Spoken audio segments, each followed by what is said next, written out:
Good morning, guys. Welcome back to my YouTube channel.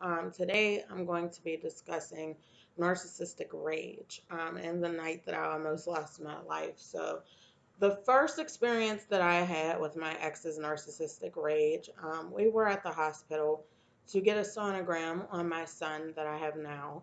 And he was trying to triangulate me once again, but this time with his friends. Um, he's the messenger, and it pissed me off. And he told me that, my friend said that you just seem so angry and bitter and blah, blah, blah, and that you should just treat me better. Triangulation, once again, like I was talking about in my last video, adding other people into a relationship and things like that. And of course, I'm thinking, like, okay, why would this person say that? It really angered me. So I'm venting to my friend about it through text messages. He sees that I'm angry texting, and I'm in the hospital hooked up to machines and everything like that.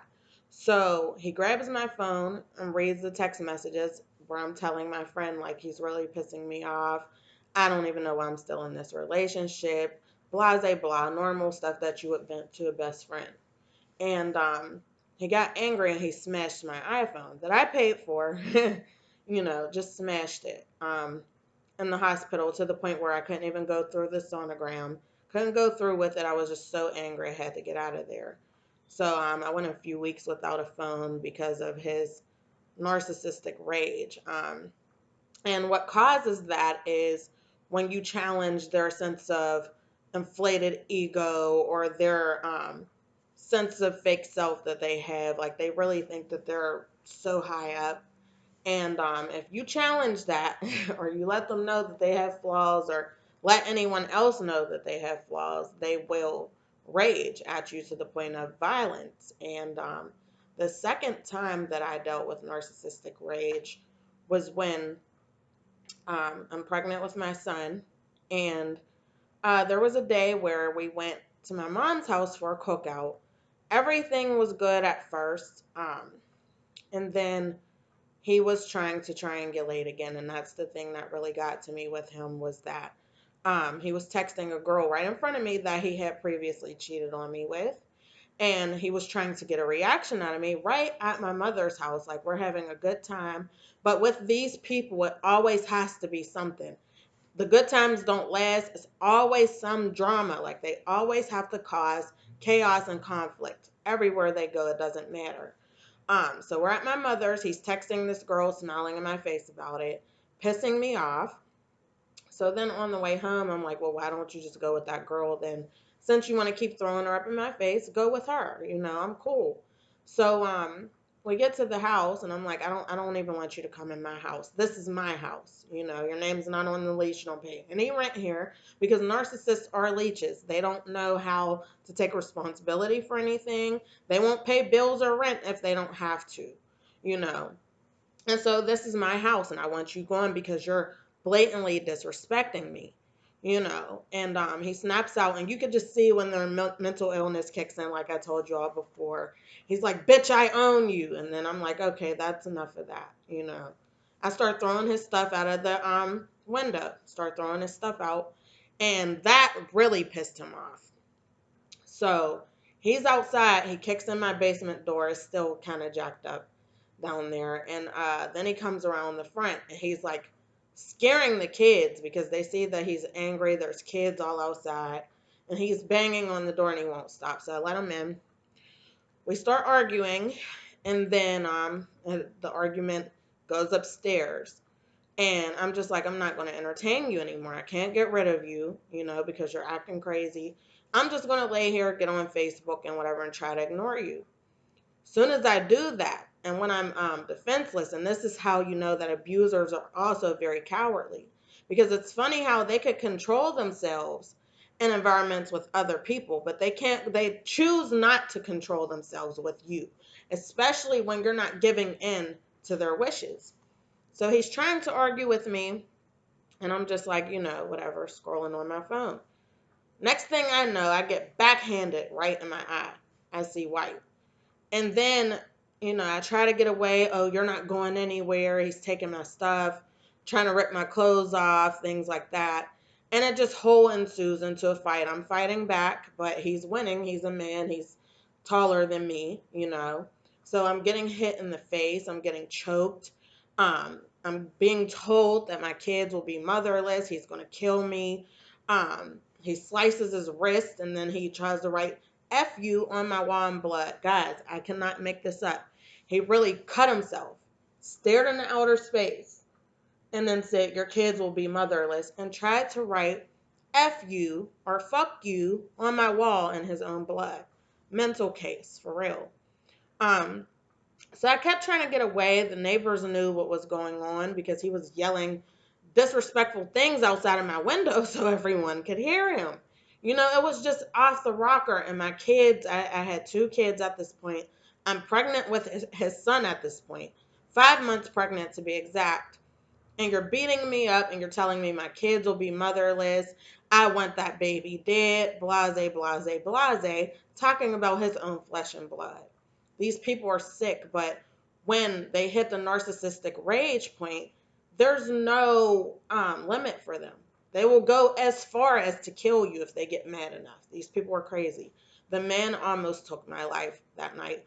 He was threatening me with like broken glass, like I'll kill you right now. And I didn't want to challenge him because this night he shocked me. I never thought he would put his hands on me. But how many times has the narcissist shocked you when you thought that they wouldn't do a certain thing and then they followed through and did it? So yeah, it was just a lot. And then neighbors wound up calling the police on him after him hitting me repeatedly, choking me. I still can't bend my neck all the way back without pain because he choked me so much. And right before the police came, he headbutted me in my face, split my nose right here, split my skin. I thought that my nose was broken. Like I really freaked out. Like he just grabbed my head and headbutted me in it, you know. Wasn't expecting that either. So um, I was just so hurt. I was so hurt. The police came and got them. They're like, is something wrong with him, ma'am? Is he on drugs? You know, I'm like, yeah, he is. You know, they're like, I really would advise for you to stay away from this guy. And so, of course, when the police were arresting him, they had to drag him because he's laying on the ground crying, blaming everything on me. No, you guys, she's cheating. She's crazy. She's a drunk, crazy bitch, you know, things like that. And that's where we go with the projection, where they'll always project the things that they do onto you. Hence, the police could see who was drunk and who wasn't, you know. But he really tried to put that off on me. He went to jail for a week, and that was that. Unfortunately, I did wind up taking him back for a short period of time after that, but it didn't last very long. And I definitely did decide to end the relationship. By the time I decided to end the relationship, he was already trying to move on to other sources of narcissistic supply as well. So he didn't really put up too much of a fight this time around. He did stalk me a few times after that, but the intensity of the relationship kind of faded a little bit because his focus was elsewhere. He was already slandering me behind my back, finding new girls, cheating on me, things like that. So it was pretty much an easy end to the relationship. But yeah, the man, he almost took my life. He's definitely a mental case. Also, before they took him to jail, and he knew he was going to go to jail, he smashed every single TV in my house. All of them were 50 and up inches, paid in full, things that I paid for with my hard-earned money, and he broke them. He tried to tear my bed apart. He knocked a hole in my wall. That's still there. Um, and I woke up the next day, whole body hurting. I wanted to die. Like my whole heart, everything was hurting. Like I just couldn't believe he would do something like that. I was in so much pain. My children were afraid, so they slept with me that night. It was just really, really tough. And you know, I still hate thinking about it to this day, but you have to come to a realization with what your abuser put you through so you never go back to them again. And yeah, he really was going to take my life that night, all because I wanted to get rid of him. I was tired of him disrespecting me in front of people, causing a scene. I was tired of the cheating. I was tired of the lying, the breaking of my things. You know, it was just a lot going on. And so narcissistic rage can be caused through criticism. They don't take criticism very well. Um, if you don't bend your will for them, if they tell you to do something like wash the dishes or wash my clothes and you say no, that can also trigger narcissistic rage because they feel they have this need for control. And when they feel like they're out of control, they will rage like a 3-year old, like how when a 3-year old throws a tantrum when they don't get their way. That's exactly what narcissists do. They're like adult 3-year olds in adult bodies. Um, and so that can also trigger a narcissistic rage when you don't bend your will for them, when you don't listen to what they have to say, or, if you make them feel like they're not important, they do it to you, but they don't like it being done to them. And it's just all a cycle. It goes, to the love bombing phase and then devaluing where they're calling you names and talking to you any kind of way. I do have a recorded call on this page. If you go to one of the previous videos that I did last week, it says warning, graphic content. That's the video where there's proof of his abuse, his verbal and emotional abuse towards me. And that was one of the worst nights, as well as when he almost took my life. So I would suggest if a man puts his hands on you when you're carrying his child, he really does not give a damn about your life or that child's life, and you really need to stay away from him because he can murder you. You know what I'm saying? My kids might have really been motherless. When he tells me things like that, I believe him because he's a nutcase, and it could go far. It could go further than what it already did. You have to protect yourself first. Protect your kids and their mental health. I wasn't being the best mother by having him in my house because my daughter is traumatized now at this point. She thinks having a boyfriend is a bad thing. Dealing with a narcissist is a tragedy, to say the least. And so it's always best to save yourself. And when a man puts his hands on you, especially when you're carrying his child, it's not right either way. A man should never put his hands on you, especially when you're defenseless and you're not doing anything to him. But if a man can try to kill you while you're carrying his baby, and he says things like, I want that baby dead, and your kids will be motherless, that is someone that you need to run the other way. And I mean run like hell, because it's not worth losing your life over someone like that. I already pretty much lost my life in him in that relationship. I was so consumed with him. I couldn't focus on anything else. I didn't have a life. I didn't have my own sense of identity for a while. But when I came to my senses, I told him it's over, and that was that.